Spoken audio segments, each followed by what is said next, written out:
There were a record number of ballot initiatives placed on ballots across the country in different states, asking the opinions of different individuals and whether to codify these opinions into law.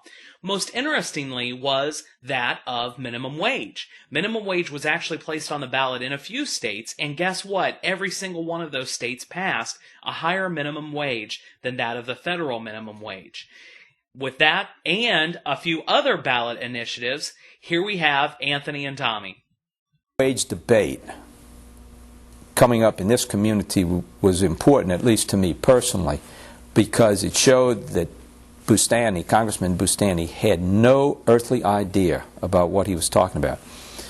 One of the things that he said the night that we all confronted him with this was he used Ireland as an example of how he would like Louisiana to be. He didn't even know that Ireland, there is a pay initiative that is probably close to $10 an hour.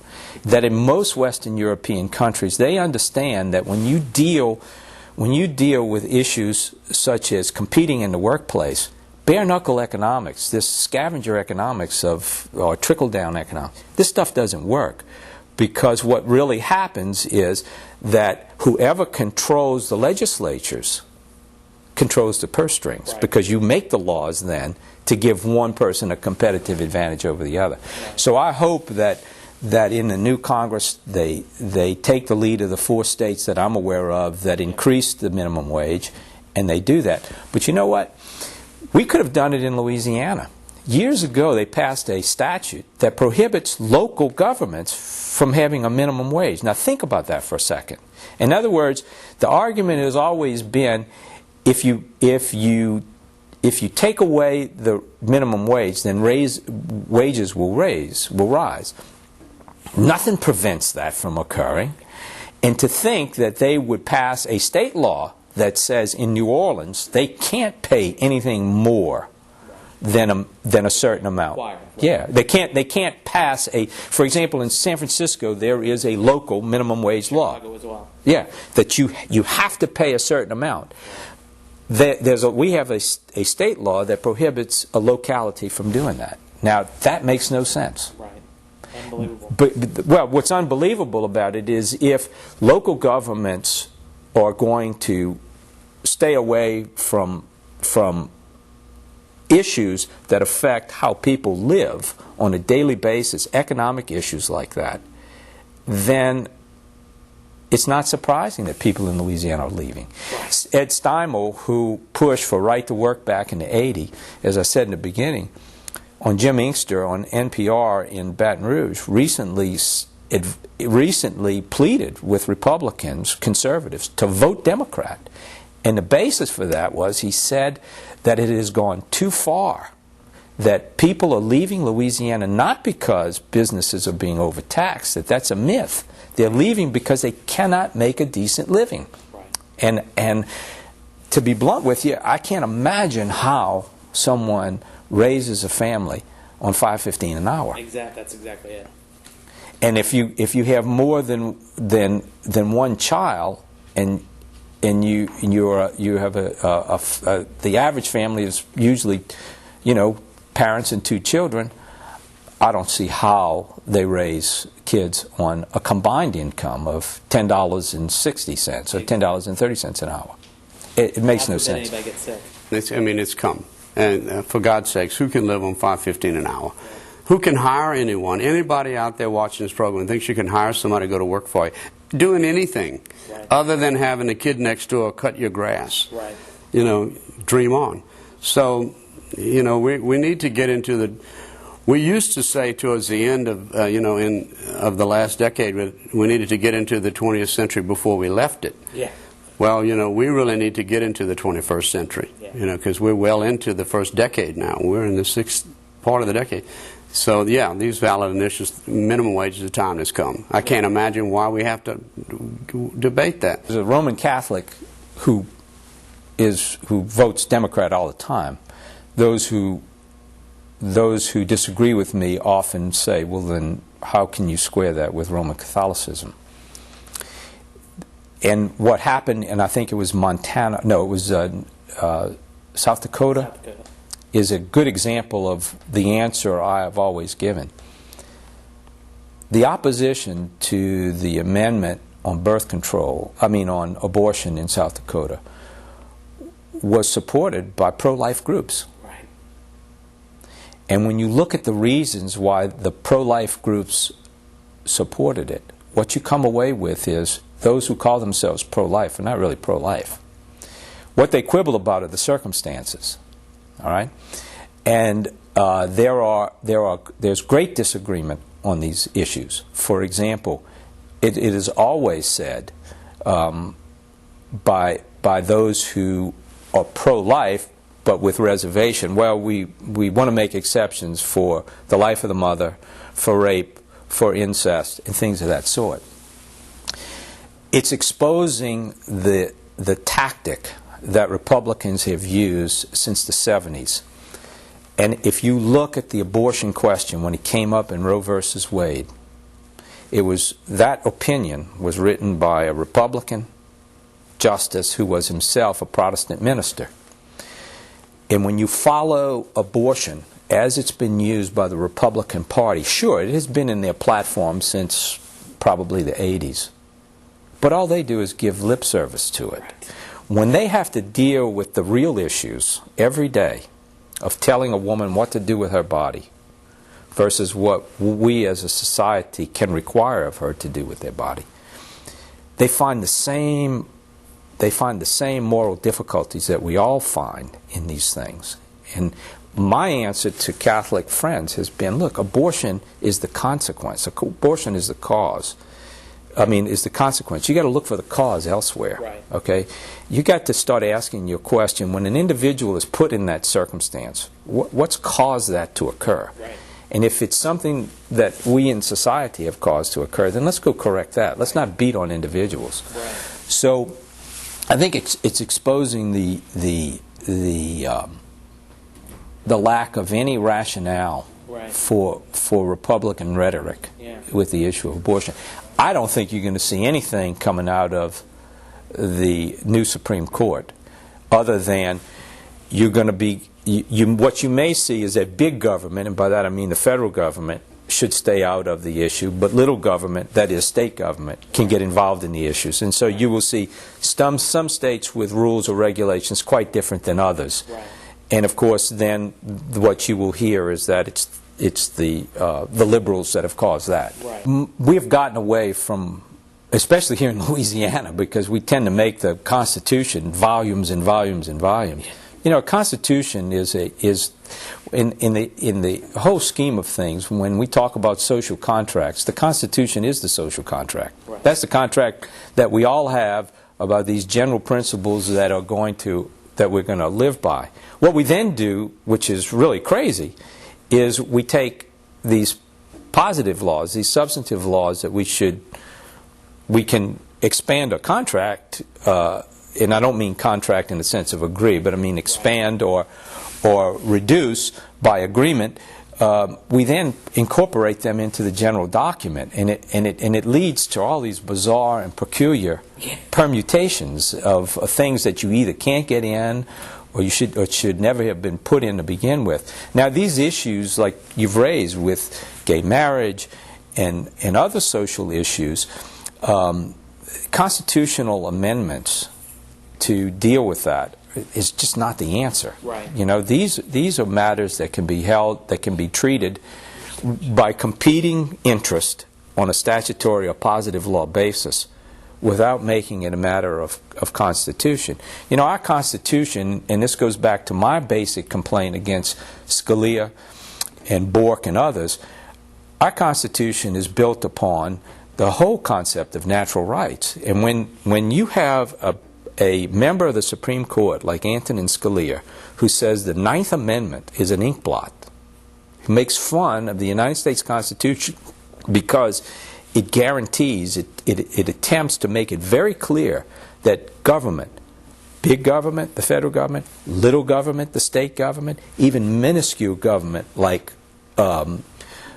Joey Durrell's government, there are certain things that they just need to stay out of. And what a person does with his body, what individuals do in their bedroom, is none of the government's business.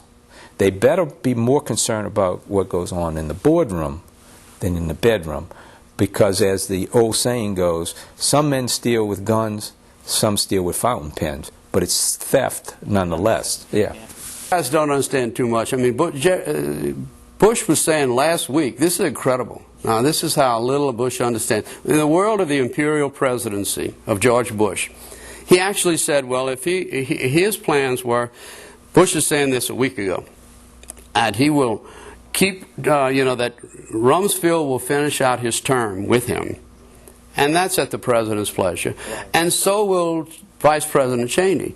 Now, this is as if the vice president somehow serves at the pleasure of the president. Right. He doesn't. He doesn't. It's a constitutionally and duly elected office, and no one can tell, the man can resign if that's what he wants to do, or he can die in office, but he doesn't serve at the pleasure of George Bush. But I thought that was hilarious and an amazing comment. Right. That he could, because this is how little George Bush truly understands the mechanics of the Constitution that he has done so much harm to in 6 years. So with subpoena power, we could maybe find out, what's really going on with these, the violation of the FISA law, wiretapping, all these things that he's admitted he's done, but has muzzled the truth from having it. Well, the truth will make you free. It's gonna help this. Well, Social Security is probably the most abused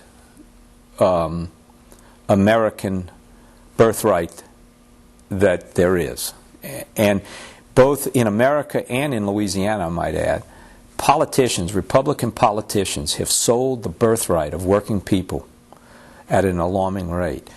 To think for a second that the President of the United States would, quote, want to privatize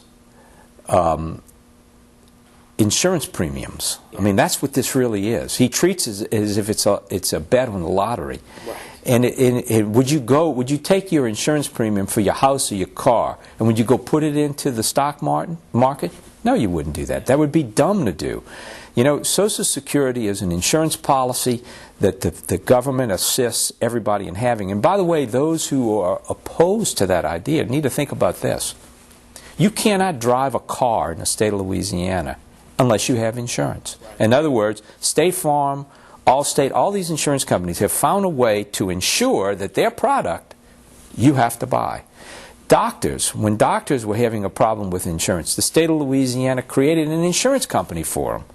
So to take Social Security and gamble with it, to make it appear as if it is some form of investment when it really is insurance premiums, is foolish. Sure. So I'm not surprised that he's going to make another run at it. That's another example of Bush and people like Bush and Durrell being out of touch with the average person. America has come to the point, when I said selling birthright, America has come to a point where the mass majority of Americans will never own anything. They will work their entire lives and they will never own anything of any significance. They will have credit card debts, they will owe payments on an automobile, but they will be renters for the rest of their life. I remember when I was a small boy, the American dream was to eventually own your home. That's out of sight for the young ones. Yeah. And so we are a debtor nation, and we have a population of debtors. The America of old would have been for us to enjoy our private ownership of our home, but the average person will never own anything. Right. Well, Durrell with the Durrell tax, Bush with his Bush doctrine. Leave no millionaire behind. Right. These ideas mean nothing to working men and women. Yeah. All right? And so the big message I got from this election is that if the Republicans think that the country has lost its mind and is just going to turn over the keys to globalization, going to turn its back on working class people, that message just doesn't sell anymore. All said and done, this has been an amazing display of American democracy at its best, where people have risen above the tidal wave of money Right. that was thrown at him in every way from special interests and lobbyists and the system, and said, you know, enough. We're going to take our government back, and that's what they've done. So it's Right. and Rumsfeld resigning is a good thing. Yeah. We can have a fresh start. We have roughly a $500 billion defense budget. That's a lot of money, and you know, there's a lot of stuff that needs to be looked at without Rumsfeld, you know, in the way, one way or the other. So I'm happy that he's gone, and that, you know, this fellow that he's appointed, the former CIA director, is not a bad man from what I can see. Right. He's pretty level-headed. Hopefully we can make some progress with that. Concept of greed is good. Well, now we see that the trickle-down economics, this policy that if you give everything to the people at the top, that the people at the bottom will somehow benefit, that scavenger economics never works. It never has worked. One of the other things that's come through in this election, as far as I'm concerned, is that there has been no single person, and I'm using President Bush on purpose, no single person has been able to reignite Marxism worldwide like this man has. And if there was any chance that Karl Marx was dead and forgotten, he's no longer forgotten. Yeah. George Bush and the right-wing, ultra-conservative, petty, greedy message has done more to reignite Marxism worldwide than any single person could have done, even more so than Karl Marx himself. Yeah. I think you're right. That the Republicans always make issues over things that are non-issues. Sex, race, religion, these are not things that should divide America. These are things that should bring America together. Just like Bush has polarized the world, now right and left, Marxist, capitalist, he's polarized America on these inconsequential issues. Thanks, Tommy. Thank you. Pleasure. And that was your Blue Mondays for November 13th, 2006. Blue Mondays is on each and every Monday night here at 9 o'clock on AOC Channel 15. To get more progressive information, why don't you try and hop on over to LafayetteDemocrats.org. There you'll be able to see Anthony as well as many others blogging in the daily blog that we have on there, as well as a good recap of news and different information that might be useful to you. You can also contact us on the Progressive Hotline at 769-7347. You'll definitely want to keep that number handy. And tomorrow morning, why don't you curl up with your cup of coffee and log on over to theadvertiser.com, where you'll be able to read my column, The Left Blog. The Left Blog appears every single Tuesday on theadvertiser.com, and there you'll be able to see whatever is sticking in my craw for this week. There I talk about a lot of different progressive issues and try to counteract some of the Republican spin machine, so you won't want to miss that either. And with that, I regretfully inform you, we're out of time. Thank you again for joining us on Blue Mondays. Again, we're here every Monday night at 9 o'clock on AOC 15. We hope you'll tell your friends and have them join us as well. With that, good night, and please take care of each other.